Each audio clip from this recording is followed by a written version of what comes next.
Welcome to Emotional Sobriety, the next step in recovery, with Dr. Alan Berger and Tom Rutledge. You mean I have to go to the bathroom when I'm older too? Frequently. Well, that's good news because that's my favorite place. Sometimes I could do pretty well with the movies, like the Odyssey, which I've seen a couple times by now. Did you like it? It's pretty dark, which because we think of the Odyssey as this rousing adventure. Yeah. I was just telling Dee, I think of it as something I avoided in high school. I mean, it's like, I know it's important. I know there's other stuff, but she said, you want to go see that movie? I said, well, no, I said, I think I want to keep avoiding it.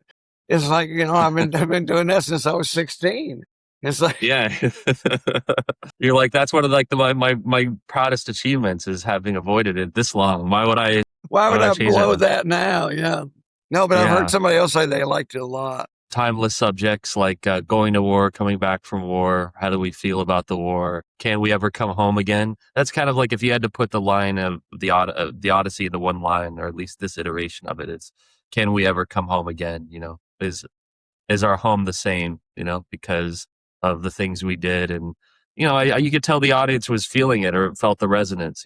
Movies will always reflect the times in which they're made. Are the Allen wrenches those little like L-shaped wrenches that you get when you put together your self furniture? Allen wrenches. Yeah, Allen yeah. wrenches.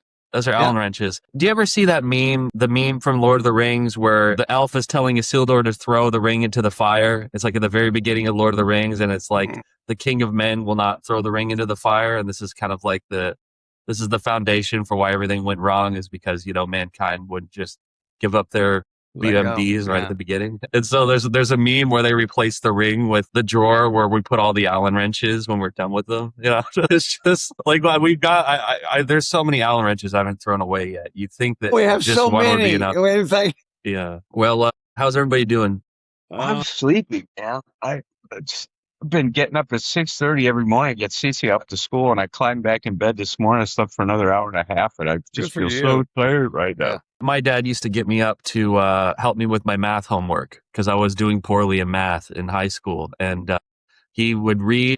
He'd get home from work, and then he would read my chapter that I had to, and then that was the night before. He'd read the chapter of my math workbook, and then he'd wake me up. Good and then daddy. Good dad. That's wild, right, huh? I mean, the things that you guys do is like, Well, it's funny. After my dad died, I was never asked if I did homework or not. Wow. It was done. It was like everything fell into a black hole.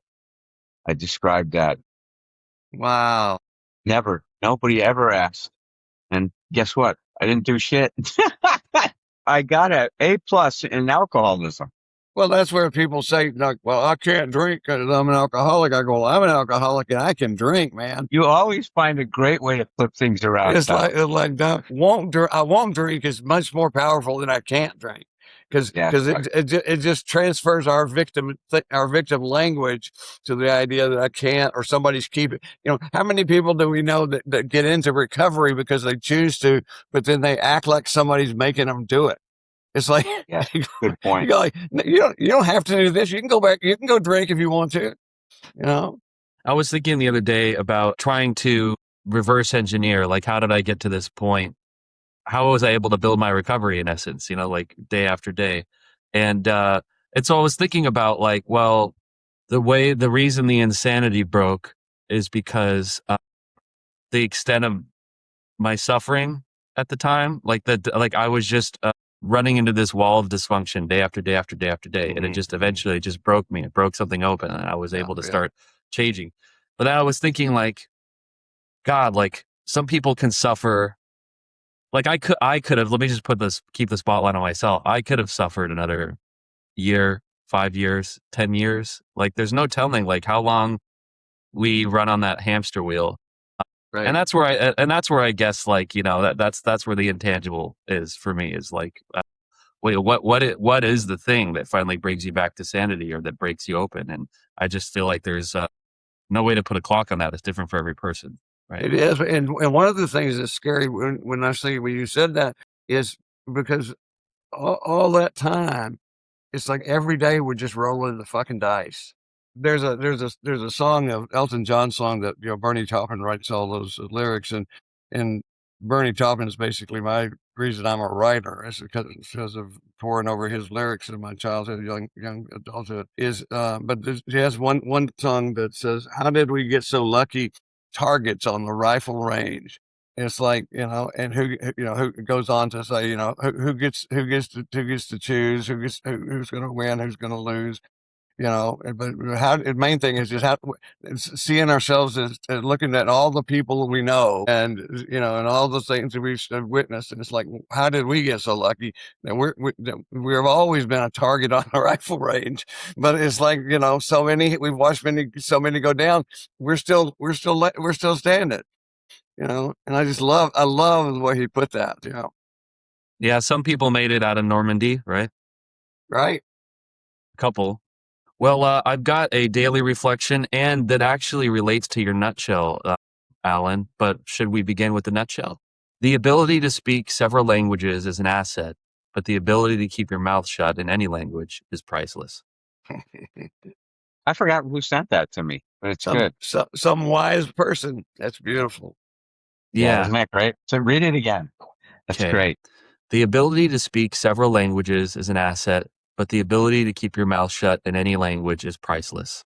That would be a Rutledge nutshell. Yeah, I swear to God. Well, I tell you what, it would be a Tom Rutledge nutshell in the sense that very, very few exceptions. Each one of those hundreds of nutshells I've written are to myself, about myself, and it's like, and that's certainly one that I could have written to myself because keeping my mouth shut.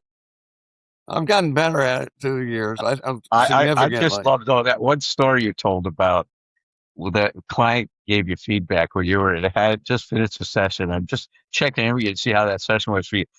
And the client said, "Do you think next time I could talk?" Yeah. Oh God, I remember her saying that. I thought that was. I fucking split a gut when you fucking shared that with me. Yeah, those are the kinds of stories I tell in my sharing and workshops that people seriously have on occasion come up and go like, some of that, I don't think I would share that one, Talking is absolutely a skill, and being able to project your voice outward and to be clear and to be commanding and to kind of like impose yourself somewhat on the world around you, I think is important. I'm lucky in that the work that I do and kind of my relationships, I've found listening to be far more helpful to me, or it's like what progress I've been able to cobble together, along the lines of my life that are meaningful. I'll just use my job as an example. Is that I just kind of I have to be a sponge a lot of the time. I'm this guy's assistant, and and also we work in a very small room. And if I was just gabbing the whole time and just sucking up all the oxygen, I mean, I would just be such a pain in the ass. I don't think that job would work very much because we need a lot of time. I think stillness and kind of like the ability to kind of like interpret and reflect in between the words is really important. And so, yeah. And then I'll just, you can extend that to like rooms of recovery. Like it's, you learn a lot just kind of like listening to people and watching things and, just kind of, just absorbing what's around you rather than just always trying to impose your perspective or kind of like change the direction of the wind. Well, talking about the value of listening, I'll tell the really short version of it here because I think I told you guys this story recently. Is the time that Dee Dee and I were working in therapy on communication, and one day she said, "I want to thank you for that conversation yesterday. It was really helpful," and I honestly couldn't remember a conversation. And short version of this is it's because I didn't say much. It's like I was learning to listen, and what she was thanking me for was not talking, and listening instead. And it's like it's so foreign to me at that time that I didn't even register it as a conversation. And what you just said is the exact correction place to be with that. Is like, no, this is every bit as valuable as what you're going to project, but if we have to choose, probably more valuable. Well, it's I'm learning. I've been going through some stuff, and I really appreciate it when somebody will just sit with me and let me tell them how I'm doing. sounds like overly simplistic, but like I just feel like I'm so held in that moment when I could just sit with somebody and just tell them how I'm doing. And it's just made me reflect on how, I think we all need that. I think that, for good reason, bloviating, or kind of like if somebody's only talking about themselves and all they really seek from contact with others is basically just a receptacle to put their grievances, I think that that's a bad thing. But I think that there's a place that's more center on the spectrum, where, yeah, you just, and I, whenever I can really listen and dial in, to what, and especially the people that are closest to me, dial into what they're trying to tell me, I get a lot out of it, and I get the sense that it goes both ways. What makes it difficult at times to keep our mouths shut? And I think that that's an important part of this, because, we're understanding now, and especially through these years that we've been exploring emotional sobriety, the importance of not reacting and being able to pause, collect ourselves, use the gap, as Dr. Rollo May said, is to identify all of the possible ways of responding to the situation. And then out of that universe is to select something that's going to best or represent the best in us, right? In that particular moment in time. And the thing that would be most relevant and appropriate to the reality that's going on that we're experiencing.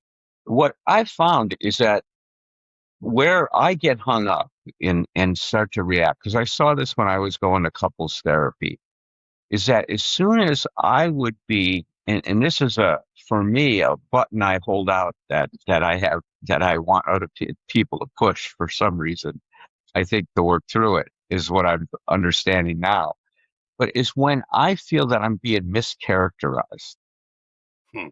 And that becomes the greatest challenge for me. I was just thinking of this current relationship that's over now, but this person would just say that, I was acting in a way that wasn't showing any consideration of their feelings. And, I see myself as a pretty empathic and caring man, right? And individual. And most of the time I am.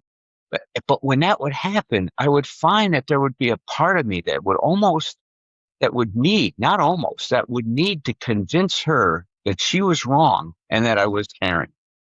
I was so invested in protecting my image of myself as a caring person, I didn't act very caring. It was so paradoxical to me. I don't know about you, but for me, it becomes desperation. I feel desperate to do that. I felt desperate that I wasn't pleasing that person. It's like, and I remember when I was working with Dr. Kempler, he would say, for a lot of men, the moment they feel that they're no longer pleasing their partner, they become desperate. Just like you said, Tom. And he says, because we feel so emotionally dependent on that person for so many things, and we want them to be happy. We are interested.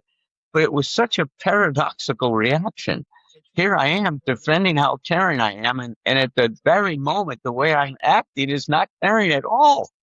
And I'm trying to convince someone I'm caring by showing I'm not. I mean, it's sometimes I have to laugh at how absurd I can be. Yeah, I had a guy one time yell at his wife and said, "You don't love me." He goes, "I can't believe you don't know how much I love you." It's like I mean, but it was exactly what you're talking about. We all do it, or many of us do it. It's like I think that being it's part of the white hat addiction. I think we want to be the good guy, and it's like, and if somebody's telling us that we're not in this scenario, rather than tune in and listen and say, what am I missing? What can I learn here? We really we defend. Yeah.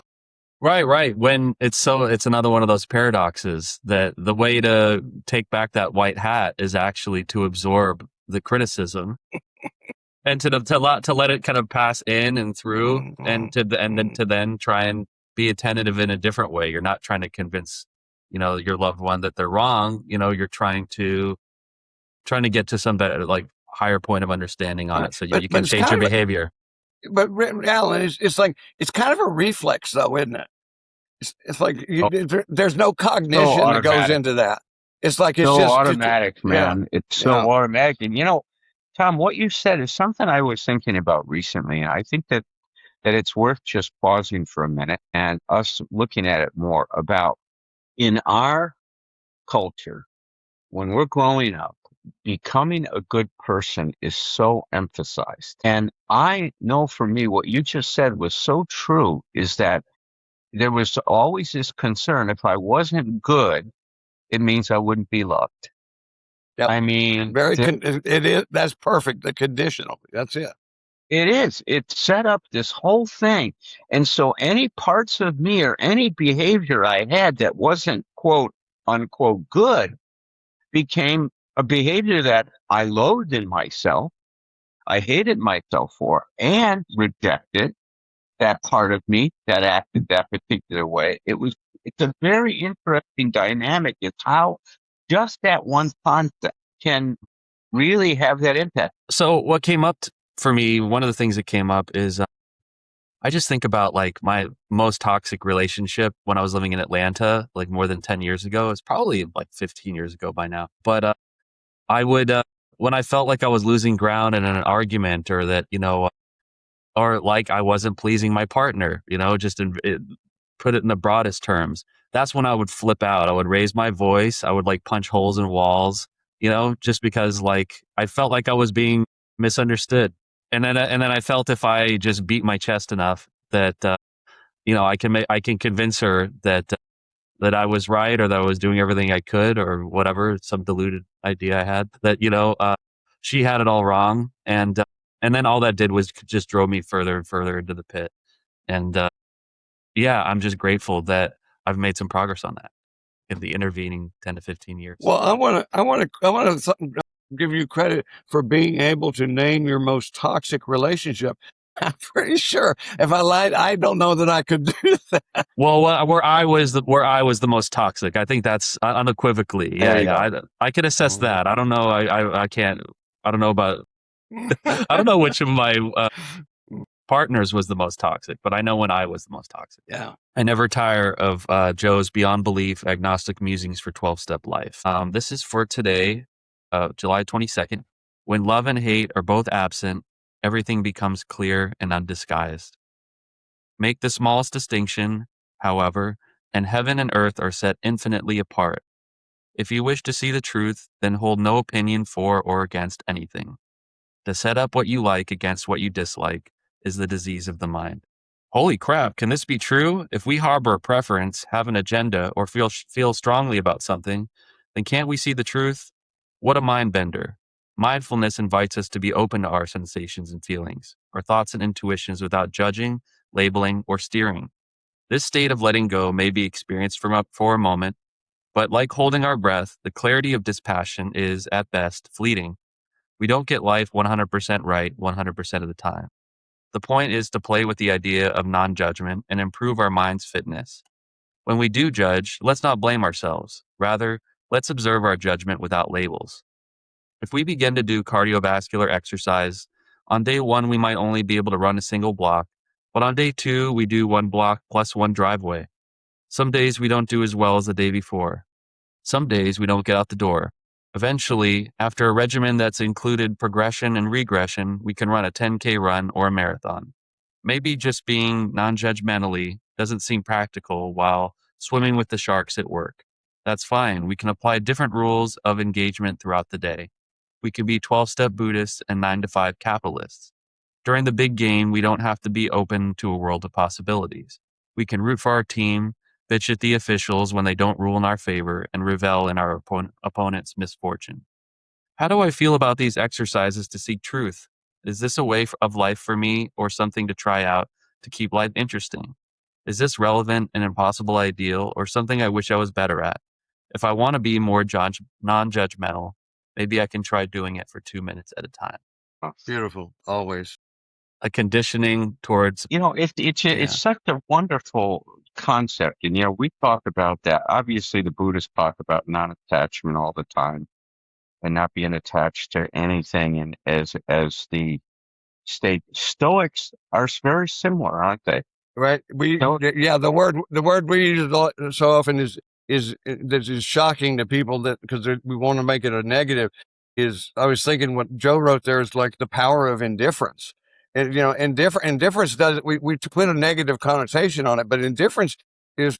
I always think that if I think about my higher power or some part of my spiritual connection, always I think of those entities or that energy as indifferent because they don't attack. I get reminded of what I need to do regularly, but when I don't do it, I never get the judgment.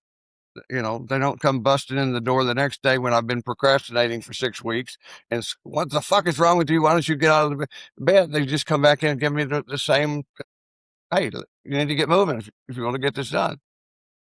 And that's based in indifference. It's like I always tell people your higher power is not dependent upon your success. Your higher power is fine regardless of what you do.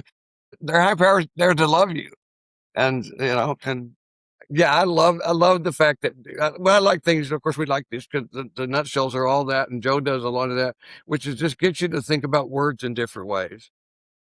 Shake you up a little bit. So yeah, it's and Joe's such a great writer anyway. When I was thinking about this from my own personal experience, I don't know if I can be not attached. I can be open, but I don't know if I ever get to that place of not having any kind of an orientation or bias. I mean, I don't know if that's a possibility, to tell you the truth. The way I understand the way that we're wired from a psychological point of view is that through our development, we're not passive creatures. We're actively organizing our experience, our environment. We're giving meaning to it. And to say I suspend that seems to be an impossibility. I'd have to be a blank slate, right? Now, I think I can get to the point of being open to is contrasting a new idea to where I'm at into what I think about something. I've been able to do that, but I don't think I cannot have any orientation or any kind of investment in a position. Well, you make a good point because I think this is where our brains get too involved where we're that's very dangerous because we could judge ourselves. It's like I think when we talk about goals like that, like detached, being more detached, it's like it's a direction. It's not because I don't trust somebody who says they've got it. Right on, Tom. And you would right. And would you? I mean, and somebody who truly holds no strong opinions. I don't think that's somebody I want to spend too much time with. It's not a fixed possible. state. I think even not having an opinion is an opinion. I mean, it's a weird thing. I don't think it's a possibility. I think what Tom just said, I hope everybody hears this.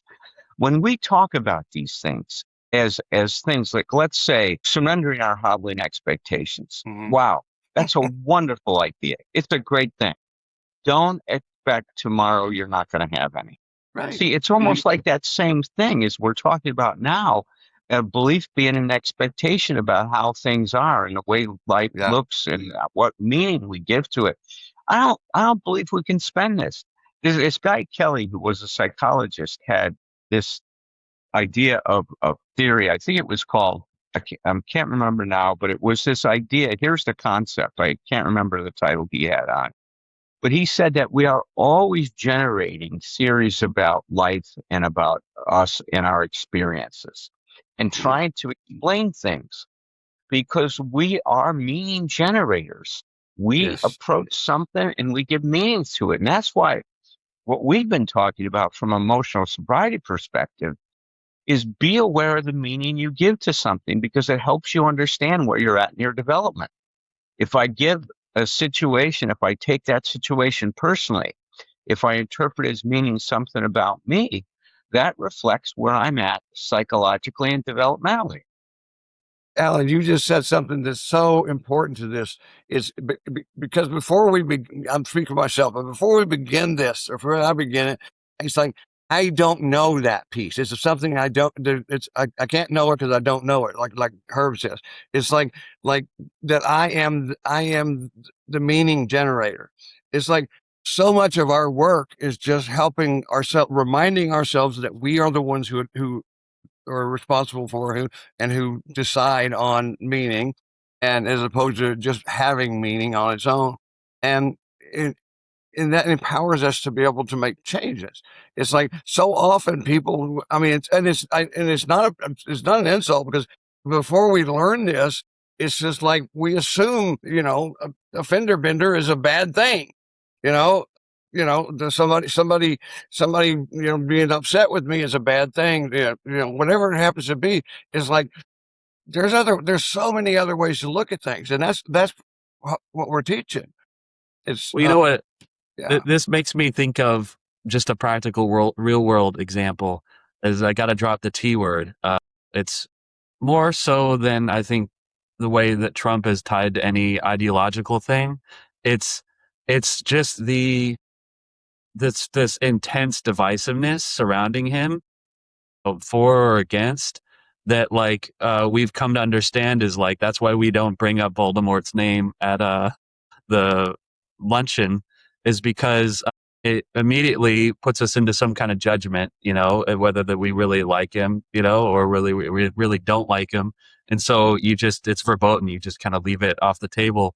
But I've definitely had instances with people, especially around AA and stuff, where there's a Trump person that I would like to try and kind of reach across the divide and kind of maintain some connection with. That doesn't mean I want to talk politics with him, but I need to temporarily suspend my judgment, or to kind of to play this kind of mental exercise that Joe's referring to here in the book, in order to stay cool. And I feel like that's been one of the defining, can we suspend judgment? Should we suspend judgment of this topics of our era, figures of our era? Look, I don't want to turn this into a political show. No, neither do I. Yeah. But see, it's interesting, and please don't misinterpret what I'm about to say. But I am truly believe that he believes what he is doing is best for America. And so do a lot of people. You see, this harkens us back to a very early time in American history, right?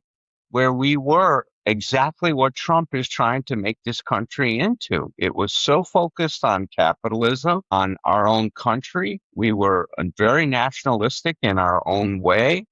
We saw that we had a right to project our power into the world and to change things and to change countries. And I mean, so there's a whole group of people that are saying that's what America is.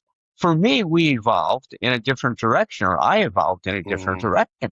But for a lot of people, look, millions of people voted for him, right? So obviously their idea of what Trump was talking about resonated with something inside of them that said, this is where our country is about. Because, when people see him behave the way he does, like we say, how can you be surprised? Of course he's going to be acting this way.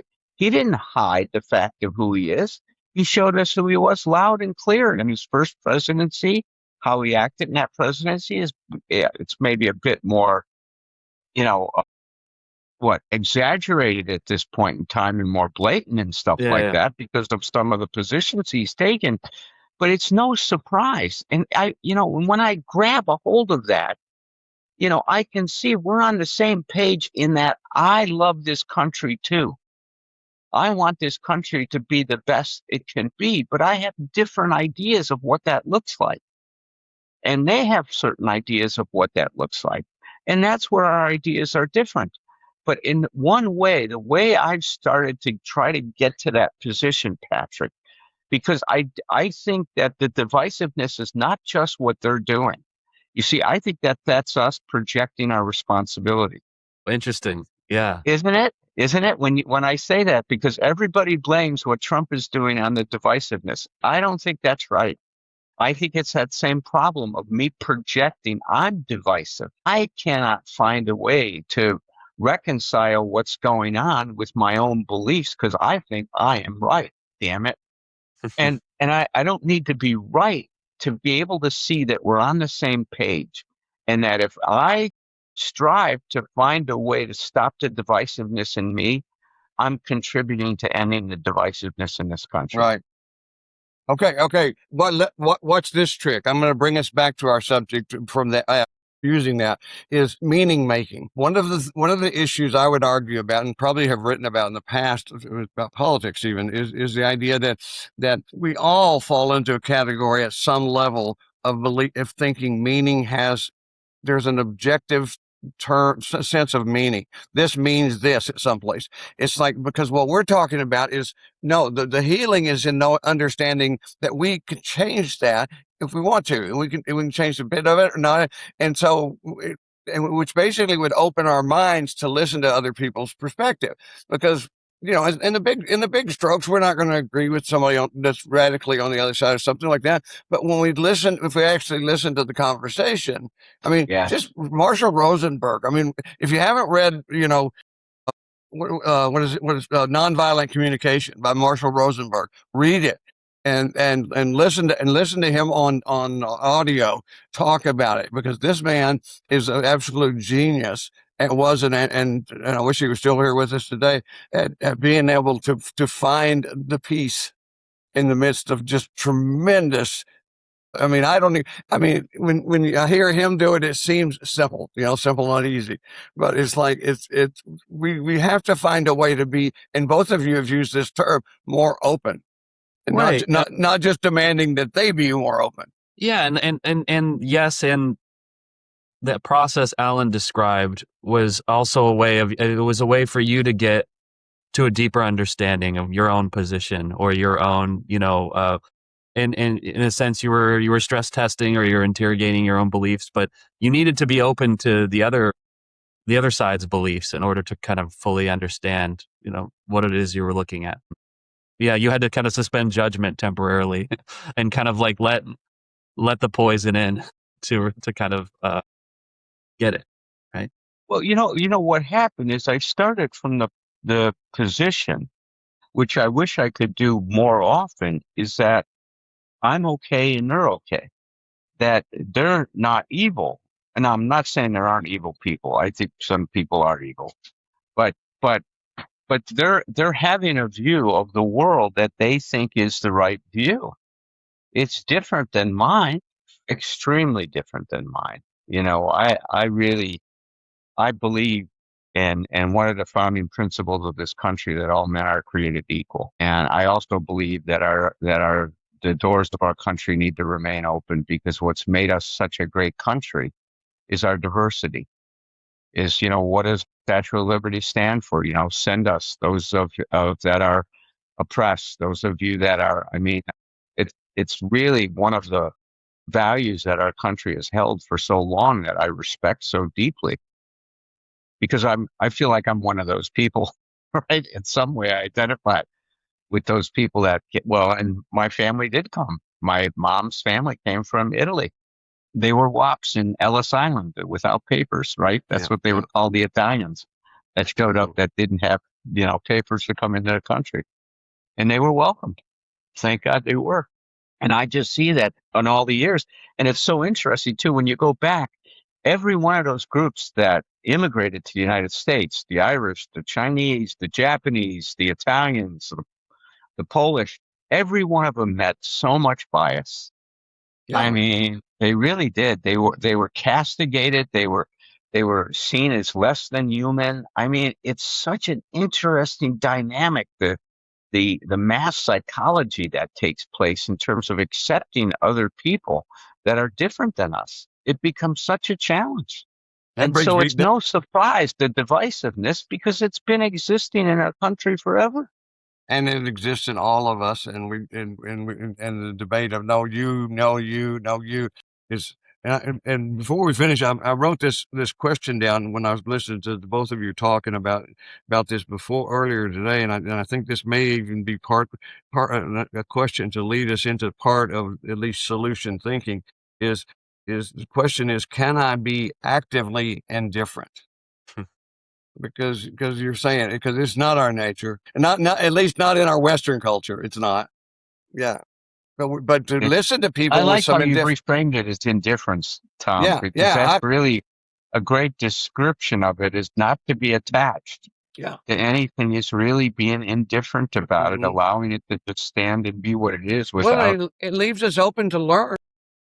Well, and I learned from watching both of you guys. But Tom, you had a political blog. I've read some of it. It's really good from the Bush years, and you've taken your lumps as far as all this goes. I mean, active indifference is hard fought, and you come by it honestly. No, I've been under fire for sure. And then Allen literally has been under fire. So Allen knows something more about than we will ever know about the front lines.